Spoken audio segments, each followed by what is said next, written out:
Hello everyone, this is Anurup Kaur, your mentor, your guide from AK's online nursing classes. Today I am here again with a very important topic, and the topic is Universal Immunization Program. In today's class, we will talk about the history of this program.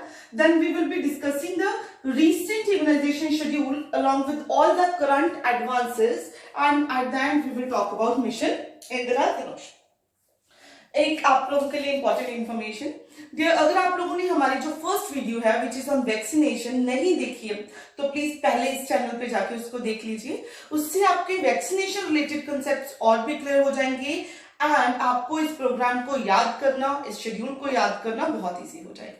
So let's start with the class.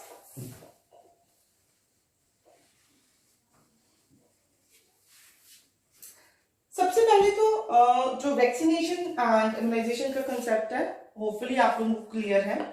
अब हम history से सीधा शुरू करेंगे। तो आपको पता होना चाहिए कि जो इम्यूनाइजेशन था ये किसका इनिशिएटिव, कौन सी ऑर्गेनाइजेशन ने इसका इनिशिएटिव लिया था? तो WHO, that is world health organisation was the one जिसने किसका इम्यूनाइजेशन का इनिशिएटिव लिया था। और उसने क्या किया, सबसे पहले ग्लोबली एक प्रोग्राम को, ग्लोबली मतलब वर्ल्ड वाइड एक प्रोग्राम को लॉन्च किया। उस प्रोग्राम का नाम क्या था? Expanded programme of immunisation. कब लॉन्च किया था इसको ग्लोबली? तो ग्लोबली लॉन्च किया इन ईयर 1974 में, ठीक है। बट WHO का ये प्रोग्राम था ग्लोबली तो लॉन्च हो गया 74 में, इंडिया में ये 4 साल के बाद लॉन्च हुआ। तो इंडिया ने इसको अडॉप्ट किया था इन ईयर 1978। पहले जो हमारे पास ये प्रोग्राम था इसमें ज्यादा वैक्सीन नहीं थी, हम सिर्फ 3 डोजेस DPT की दिया करते थे और एक BCG की। लेटर ऑन हम एड ऑन्स करते रहे, हमने मीजल्स ऐड कर दी, हमने पोलियो ऐड कर दी और हमने इस प्रोग्राम को रीनेम कर दिया। इस जो EPI था इसको रीनेम कर दिया और इसको क्या बना दिया? Universal immunisation programme, that is UIP। और इसको लॉन्च कब किया गया UIP को इंडिया में? 1985 में। एक और इंपॉर्टेंट चीज कि UIP जो है यूनिवर्सल इम्यूनाइजेशन प्रोग्राम, ये कौन से प्रोग्राम का कंपोनेंट है? तो ये इंडिविजुअली रन नहीं कर रहा है, it is a component of RCH programme. RCH programme is reproductive and child health programme. Launch कब हुआ था? It was launch near 1997। और अभी RCH किसके अंदर काम कर रहा है ये सबको पता होना चाहिए। ये हमारा NHM के अंदर काम कर रहा है। NHM क्या है? हमारा अम्ब्रेला प्रोग्राम है जिसके अंदर जो मैक्सिमम हमारे प्रोग्राम्स वो रन कर रहे हैं। तो RCH भी किसके अंदर रन कर रहा है? NHM। तो ये तो थे थोड़े क्वेश्चन जो पेपर में पूछ लिए जाते हैं। सबसे पहले तो क्वेश्चन आपसे अगर पूछा जाए कि जो एक्सपैंडेड प्रोग्राम ऑफ इम्यूनाइजेशन है वो ग्लोबली कब लॉन्च हुआ था? ग्लोबली मतलब वर्ल्ड में कब लॉन्च हुआ था? That was in year 1974। अगर पूछा जाए कि हमने EPI को इंडिया में कब लॉन्च किया? 1978 में। फिर इसको रीनेम कर दिया UIP, that is universal immunisation programme. Launch कब किया? 1985 में। और ये किस प्रोग्राम के अंदर जो काम कर रहा है, किस प्रोग्राम का कंपोनेंट है? RCH प्रोग्राम का, that is reproductive and child health, that was launch near 1997। और RCH भी NHM के अंदर रन कर रहा है। सो ये तो था बेसिकली हमारा थोड़ा हिस्ट्री के बारे में। बच्चे अभी आपको पता होना चाहिए कि ये इस प्रोग्राम में जो UIP है इसमें हम करते क्या थे। इसमें बेसिकली सबसे पहले तो मैं बताऊं, इसमें हम इम्यूनाइजेशन प्रोवाइड कर रहे हैं। किस किस को इम्यूनाइजेशन? कहने का मतलब कौन कौन है इस प्रोग्राम के बेनिफिशियरीज? तो इस प्रोग्राम के बेनिफिशियरीज जो हैं, एक तो चिल्ड्रन है। चिल्ड्रन किस एज के बच्चे? बर्थ से लेके 16 साल तक के बच्चे हैं हमारे बेनिफिशियरीज इस प्रोग्राम के। दूसरे नंबर पे जो प्रेग्नेंट फीमेल्स है, दूसरे नंबर पे प्रेग्नेंट फीमेल्स, उनको भी TT की वैक्सीनेशन लगती है तो वो भी इस प्रोग्राम के बेनिफिशियरीज है। अभी हमें इस प्रोग्राम को शुरुआत करने की जरूरत क्यों पड़ी भाई? शुरुआत इसलिए पड़ी क्योंकि पहले क्या हुआ करता था, कुछ डिजीजेस थी, कुछ बाद में हम डिस्कस करते हैं कौन कौन सी थी, उनका जो बच्चों में इनके कारण मोर्टालिटी रेट था दैट वाज टू हाई, बहुत ही हाई था मोर्टालिटी रेट, और उन डिजीजेस को हम प्रिवेंट कर सकते थे यूजिंग द वैक्सीन। तो हमने बेसिकली उस अंडर 5 चाइल्ड मोर्टालिटी रेट को कम करने के लिए इस प्रोग्राम की शुरुआत की। एंड सबसे पहले जो ये प्रोग्राम शुरू किया गया था, सब जो यूआईपी था, इसका बेसिकली पर्पस था 6 किलर डिजीज को प्रिवेंट करना। कितनी? 6 किलर डिजीजेस को। इनको 6 किलर क्यों बोला जाता है, एग्जांपल्स कौन कौन सी वो मैं बाद में बताऊंगी। पहले तो समझना चाहिए कि इनको किलर क्यों बोला जाता है। मैंने अभी आपको बताया कि देयर वर 6 डिजीजेस जिनके कारण मोर्टालिटी बच्चों में सबसे ज्यादा हाई थी। तो जब उनके कारण डेथ रेट बहुत हाई था, उनकी किलिंग पावर बहुत स्ट्रॉन्ग थी, तो इसलिए हमने इनका नाम भी क्या रख दिया, 6 किलर डिजीजेस। और ये कौन कौन सी है, आप इस फॉर्म से याद कर लो, DPT and PMT। Here D is for diphtheria, P for pertussis, T for tetanus, P is for polio, M for measles, and here T for tuberculosis. तो these were the 6 diseases जिनके कारण बच्चों में death rate बहुत high था। और इनमें भी बात करें कि सबसे ज्यादा फेटल डिजीज कौन सी थी, सबसे ज्यादा मोर्टालिटी रेट किसका हाई था, तो दैट वाज मीजल्स। और दूसरे नंबर पे जो हमारे पास आती है दैट इज नियोनेटल टेटनस। सबसे ज्यादा मोर्टालिटी रेट हाई था बिकॉज ऑफ मीजल्स, ठीक है। सबसे फेटल कौन सी थी अगर पूछ लिया जाए इनमें से, तो दैट वाज मीजल्स। और जो दूसरे नंबर की, इसके बाद वाली दूसरे नंबर वाली फेटल डिजीज थी that was neonatal tetanus among the children. But अभी करंटली जो हमारे पास शेड्यूल है उसमें हमने काफी एडवांसेस कर दी हैं। उसमें हम सिर्फ 6 किलर डिजीजेस के अगेंस्ट वैक्सीन नहीं दे रहे हैं, उसमें हम बच्चे वैक्सीन दे रहे हैं अगेंस्ट द 12 डिजीजेस। अब ये 12 डिजीजेस आपको लर्न करनी है। सबसे पहले तो वो 12 डिजीजेस कौन सी हैं, पहले हमने सिंपल शॉर्ट फॉर्म लिखी थी DPT PMT। अब यहां पे लिखेंगे DPT का square MMRHPJ।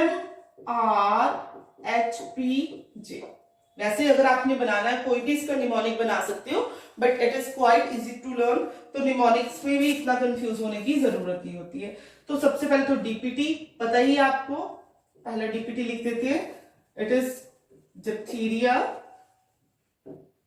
pertussis and tetanus. फिर से मैंने बताया इट्स स्क्वायर, फिर से DPT लिखते हैं। Here D is for diarrhea,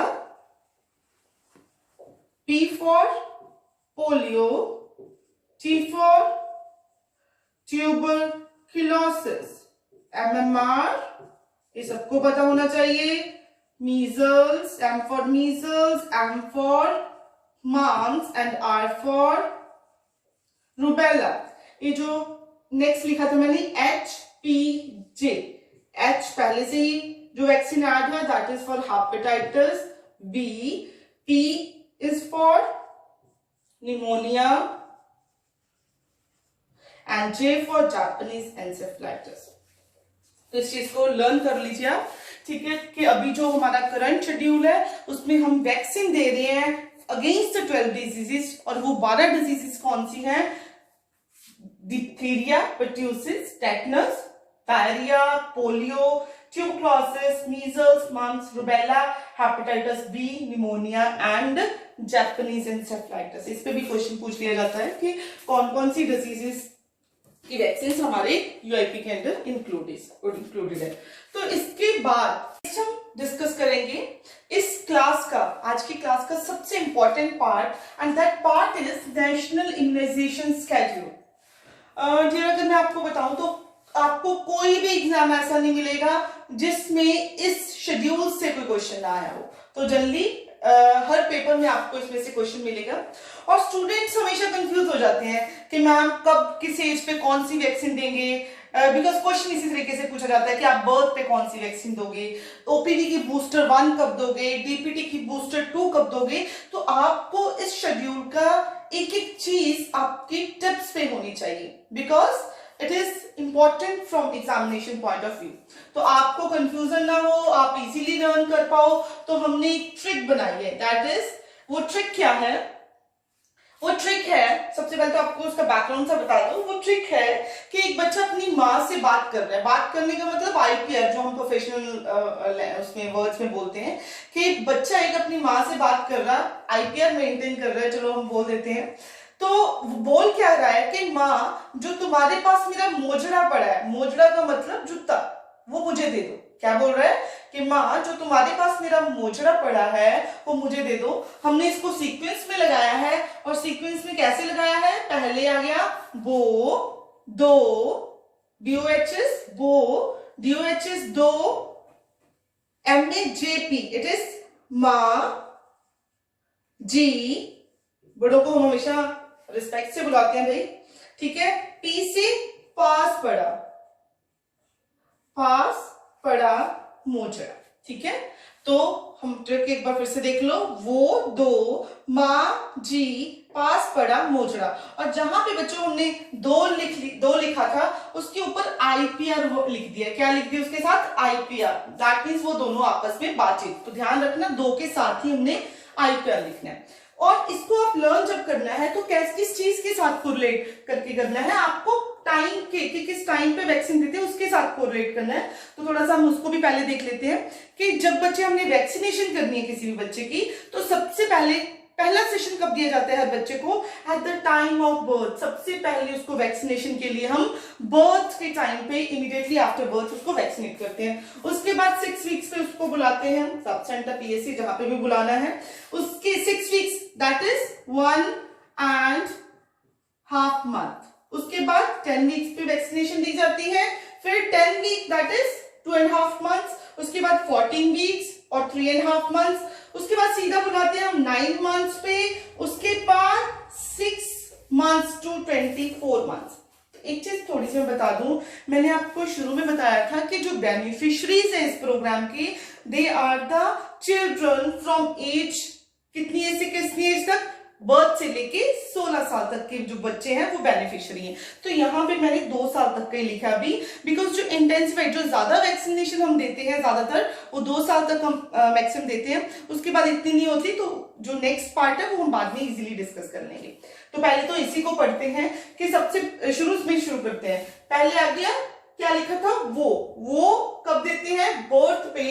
here B stands for B, जो वो लिखा था उसका B stands for BCG, O stands for OPV and H stands for hepatitis B। तो B पे BCG की वैक्सीन देते हैं सबसे पहले बर्थ पे। B से डोज कितनी होती है? अगर बच्चे बर्थ पे हम BCG लगा रहे हैं तो डोज कितनी होगी? 0.05 ml।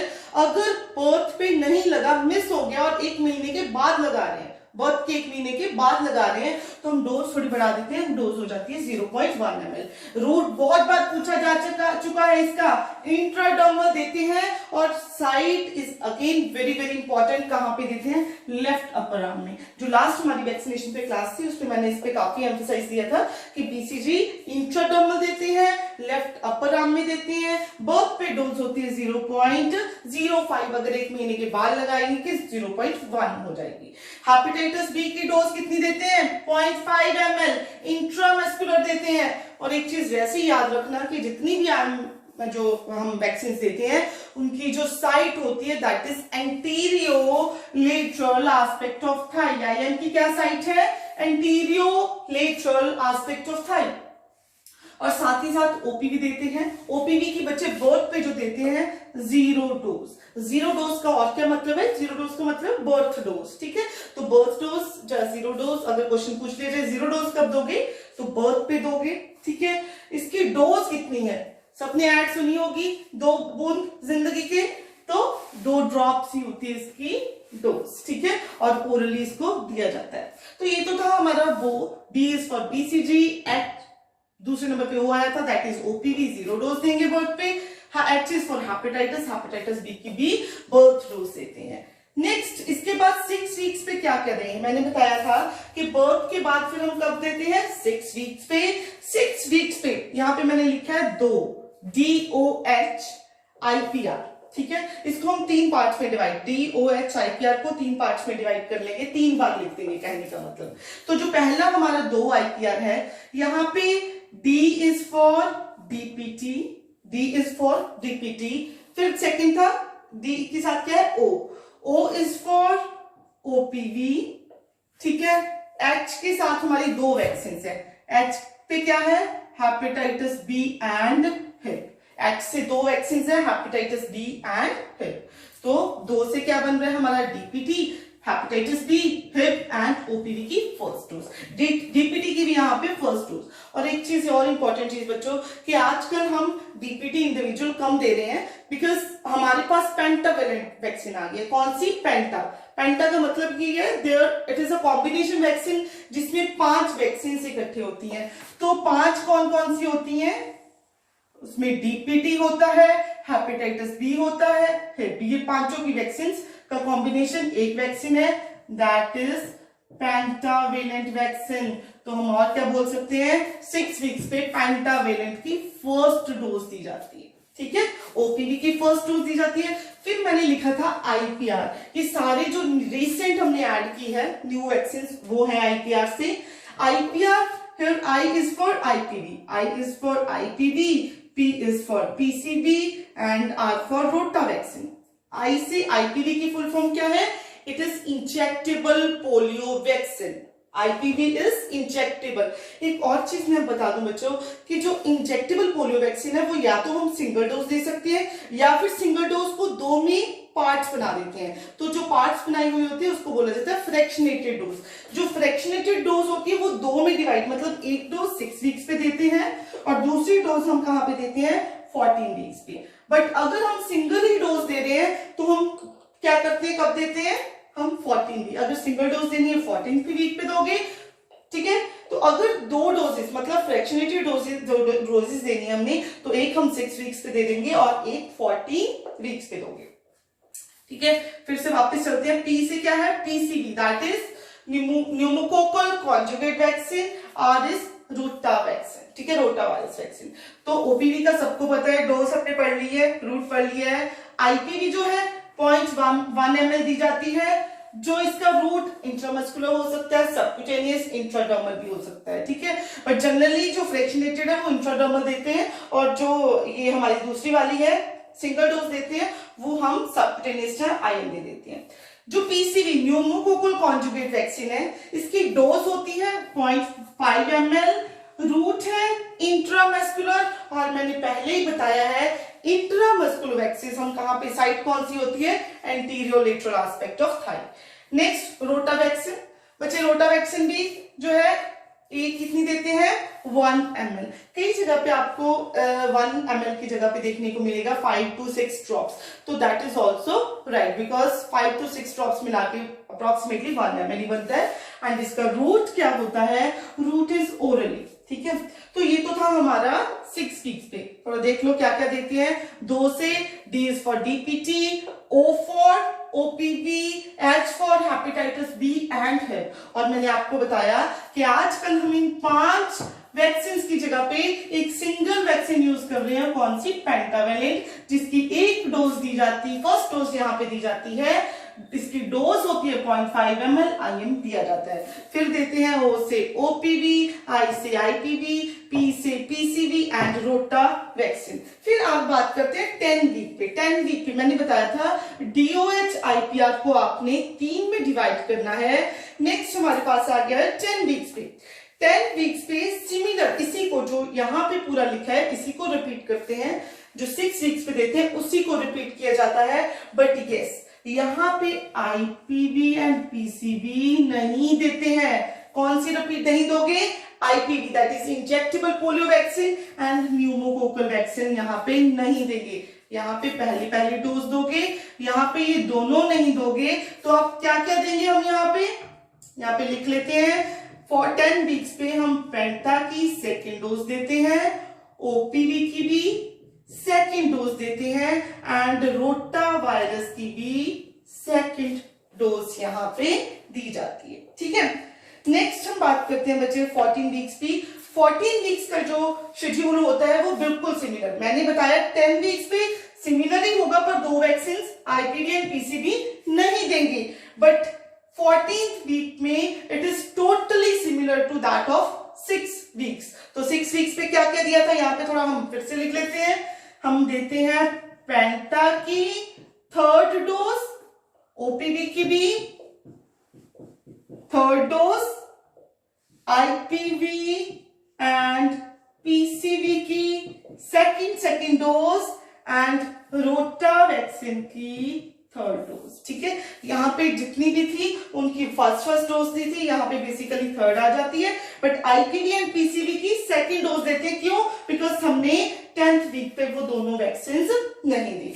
ठीक है, नेक्स्ट आ गया MAJP। फुल फॉर्म क्या मैंने बताई थी? माँ जी पास पढ़ा।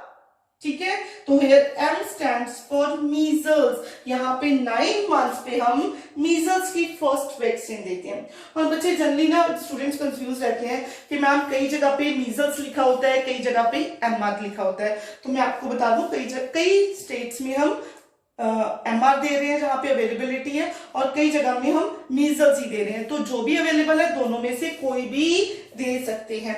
तो फर्स्ट डोज देंगे किसकी? मीजल्स की या फिर MR की।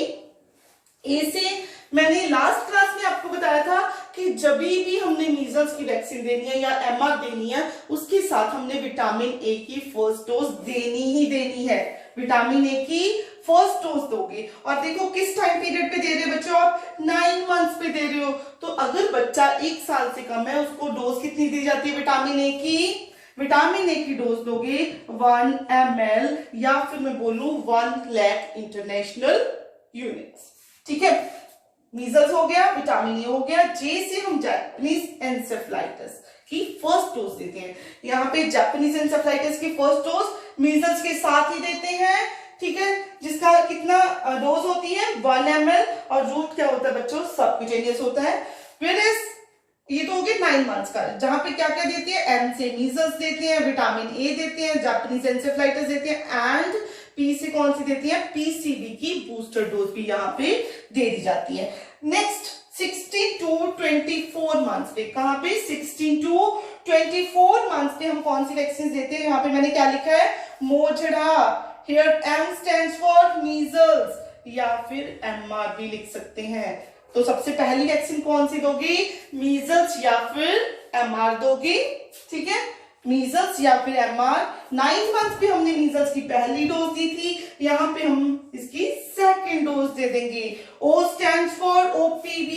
OPV की जहां पे बूस्टर 1 डोज दी जाती है। देखो बूस्टर डोजेस का मतलब क्या है कि जो प्राइमरी इम्यूनिटी थी वो तो डेवलप हो चुकी है, अब हमें सेकेंडरी डोजेस देखिए उसको थोड़ा और बूस्ट अप करना है। तो यहाँ पे आपको याद रखना है कि 16 से 24 मंथ्स पे आप ओपीवी की कौन सी डोज देते हो? बूस्टर 1। पहले 0, 1, 2, 3 दे चुके हो, उसके बाद बूस्टर डोज पे आ जाओगे।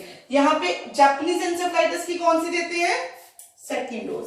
ये याद कर लो कि जापानीज जो एंसेफेलाइटिस है इट इज कैसे देते हैं?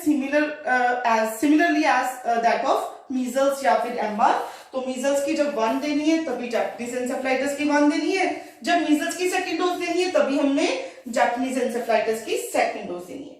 मैंने बताया कि यहाँ पे ओपीवी की बूस्टर 1 देते हैं, तो सिमिलरली डीपीटी की भी बूस्टर डोज दी जाती है, that is also to boost up the immunity. और मैंने यहाँ पे बताया था कि मीजल्स के साथ हम विटामिन ए जरूर, जब भी मीजल्स वैक्सीन देते हैं विटामिन ए जरूर देते हैं, बिकॉज उससे क्या होता है कि मीजल्स या MR की जो कॉम्प्लिकेशंस का रेट है काफी कंपैरेटिवली कम हो जाता है। और यहाँ पे विटामिन ए की 2nd डोज दोगे। तो बच्चों एक चीज ध्यान रखनी है कि यहाँ पे विटामिन ए की डोज मैंने क्या बताई थी? 1 ml, बट यहाँ पे 16 to 24 मंथ्स हो चुके हैं, मतलब बच्चा 1 साल से बड़ा हो चुका है। तो बच्चा अगर 1 साल से कम है, डोजेस 1 ml। अगर बच्चा 1 साल से बड़ा है तो हमने डोज कितनी देनी है? हमने यहाँ पे इसकी विटामिन ए की डोज कर देनी है 2 ml, and 2 ml is equal to 2 lakh international units. ठीक है, तो तो ये तो था basically immunisation schedule till the age of 24 months या फिर 2 साल। थोड़ा सा हम इसको एक बार फिर से देख लेते हैं। पहले हमने ट्रिक पे पढ़ा था, वो पहले तो ट्रिक देखते हैं, वो दो मांझी पास पड़ा मोजड़ा, ठीक है। बी से बीसीजी, ओ से ओपीवी की 0 डोज या बर्थ डोज, एच से हेपेटाइटिस की बर्थ डोज, बर्थ पे देते हैं।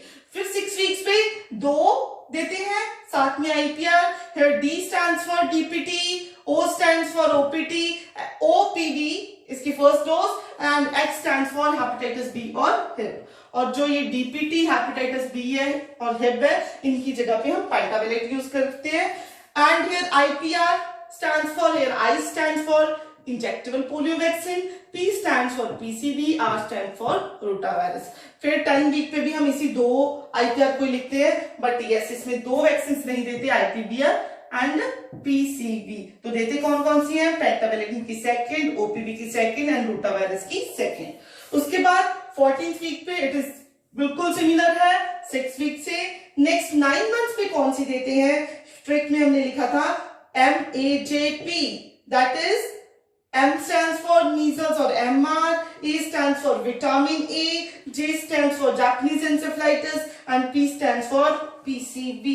Here is Mojara, M stands for measles, O stands for OPV, J stands for Japanese encephalitis, D is DPT and A is again vitamin A. बच्चे एक चीज very important ध्यान रखना, यहाँ पे मैंने डीपीटी लिखा है और कभी भी बूस्टर डोज मैंने यहाँ पे बताया था कि डीपीटी की जगह पे पेंटावेलेंट यूज कर सकते हैं, पर याद रखना कि जब 16 मंथ्स टू 24 मंथ्स पे डोज देते हैं तो हम बूस्टर डोज कभी भी पेंटावेलेंट की नहीं देते, बूस्टर में हमने हमेशा डीपीटी देनी है। इसका रीजन क्या है कि जो हमारे पास वैक्सीन है हेपेटाइटिस बी एंड हिब, पेंटा में कौन सी 5 है, डीपीटी होती है, हेपेटाइटिस बी एंड हिब होती है। हेपेटाइटिस बी एंड हिब की हमें जो बूस्टर डोज नहीं देनी होती है, तो जब नहीं देनी है इसलिए यहां पे भी याद रखना पेंटा की बूस्टर नहीं देनी, बूस्टर जो देनी है हमेशा डीपीटी की देनी है, ठीक है। तो it is basically about the immunisation schedule till the time period of 2 years. इसके बाद हमने पढ़ना है कि 2 साल के बाद कौन कौन सी वैक्सीन देते हैं।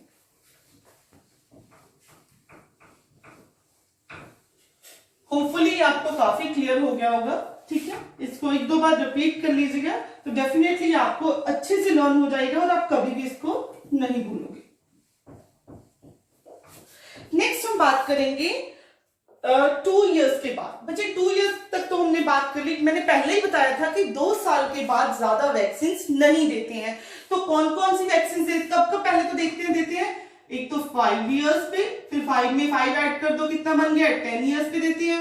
उसके बाद इसमें और 5 ऐड कर दो तो अप्रोक्सीमेटली 15 to 16 इयर्स। पहले 2 साल तक दी, 2 साल के बाद सीधा 5 साल पे देंगे, 5 साल के बाद 10 साल पे और फिर 15 से 16 साल पे हम वैक्सीनेशन देते हैं बच्चे को। तो 5 इयर्स पे कौन सी देते हैं, ध्यान से देखना, हम यहाँ पे डीपीटी की बूस्टर डोज देते हैं। कौन सी बूस्टर, सेकेंड बूस्टर।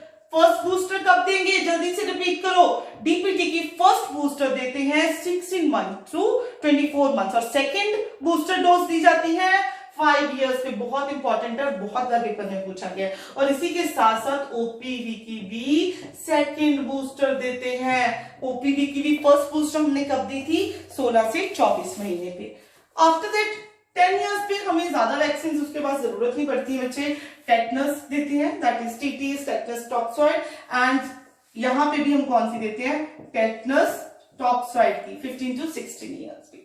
और एक और चीज जो डीटी, ये जो 10 इयर्स एंड 15 इयर्स पे हम टीटी देते हैं, we are soon going to replace it with DT, diphtheria and tetanus. तो ये तो था हमारा पूरा जो इम्यूनाइजेशन शेड्यूल है वो किन के लिए, बच्चों के लिए, किस एज तक, बर्थ से लेके 16 साल की एज तक। नेक्स्ट हम डिस्कस करेंगे अबाउट द, मैंने बताया था 2 बेनिफिशियरीज होते हैं शुरू में बच्चे, मैंने बताया था कि बेनिफिशियरीज एक तो होते हैं बच्चे, एक होती हैं प्रेग्नेंट फीमेल्स। तो प्रेग्नेंट फीमेल्स को सबसे पहले तो आपको पता होना चाहिए कौन सी इम्यूनाइजेशन देते हो, इनको मेनली दी जाती है टेटनस टॉक्सॉइड की, ठीक है, एक ही वैक्सीन देते हैं।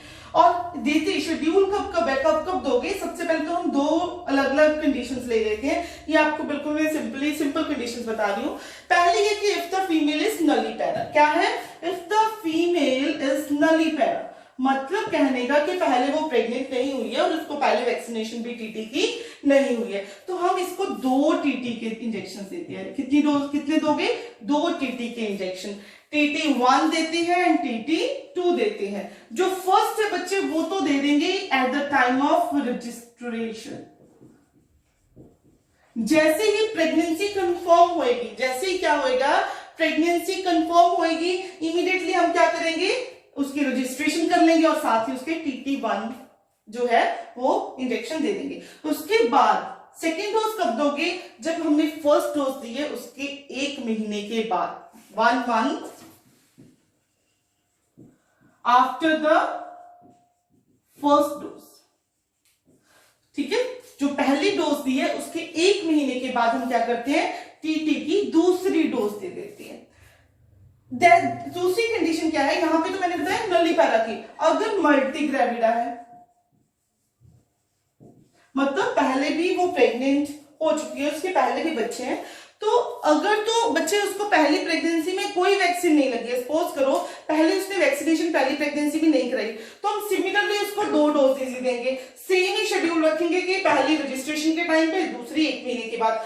बट अगर उसकी पहली इम्यूनाइजेशन हो चुकी है, पहली प्रेगनेंसी में हुई थी, तो अगर तो पहली प्रेगनेंसी में जो टाइम पीरियड है that is less than 3 years, तो हम क्या करते हैं, एक ही सिंगल टीटी देते हैं, टीटी की बूस्टर डोज देते हैं, वो देते हैं एट अ टाइम। 2 डोजेस नहीं दोगे, अगर जो लास्ट प्रेगनेंसी थी उसके टाइम पीरियड जो गैप है that is less than 3 years, आप सिंगल ही डोज दोगे और वो दोगे कब, at the time of registration. But yes, if जो गैप है प्रेगनेंसी 2 सब्सिक्वेंट प्रेगनेंसीज में that is more than 3 years, वो that gap is more than 3 years, तो हम क्या करते हैं, फिर 2 डोजेस ही देते हैं। और 2 डोजेस का शेड्यूल सेम होता है कि पहली एट टाइम ऑफ रजिस्ट्रेशन दी जाती है और दूसरी उसके 1 महीना के बाद देते हैं। ठीक है, तो प्रेगनेंसी में कौन सी, सिर्फ टीटी देते हैं। अगर नलीपेरा है 2 डोजेस देंगे, मल्टीग्रेविडा है,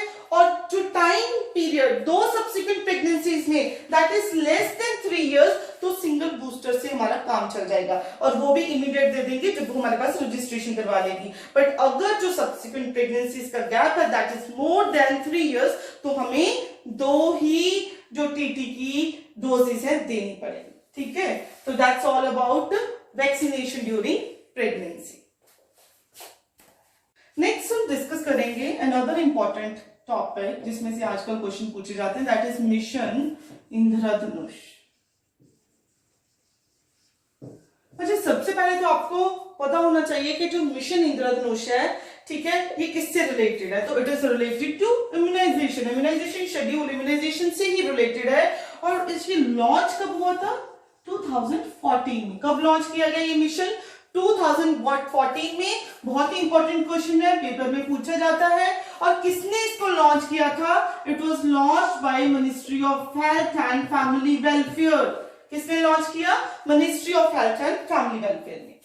और इसमें अगर हम बात करें कि हम किस किस को बेनिफिट्स देते हैं इस मिशन के अंदर, तो मैंने आपको इम्यूनाइजेशन जो प्रोग्राम है उसके बेनिफिशियरीज बताए थे, वो कौन से हैं, बच्चे एंड प्रेग्नेंट फीमेल्स। तो इसमें भी हमारे जो बेनिफिशियरीज हैं वही हैं। और इसका जो मेन ऑब्जेक्टिव है, मेन जो इसका एम था वो क्या है, ठीक है, कि हमने 2020 तक मोर देन 90% ऑफ द जो बेनिफिशियरीज है, ठीक है, बेनिफिशियरीज है, उनको कंप्लीटली इम्यूनाइज करना है। कंप्लीट इम्यूनाइजेशन होनी चाहिए उनकी। ठीक है, तो क्या है बेसिकली बच्चे, जो मिशन इंद्रधनुष है उसका हमारा मेन एम जो ऑब्जेक्टिव है, गोल क्या है, उसका गोल है कि 2020 जो भी करंटली चल रहा है, इस ईयर तक 90% ऑफ द टोटल बेनिफिशियरीज मतलब बच्चे, और जो बच्चे इसमें हम चिल्ड्रन लेते हैं, चिल्ड्रन जनरली इंक्लूड करते हैं लेस देन 2 इयर्स के। तो बेनिफिशियरीज इसमें बच्चे होते हैं लेस देन 2 इयर्स के एंड प्रेग्नेंट फीमेल्स।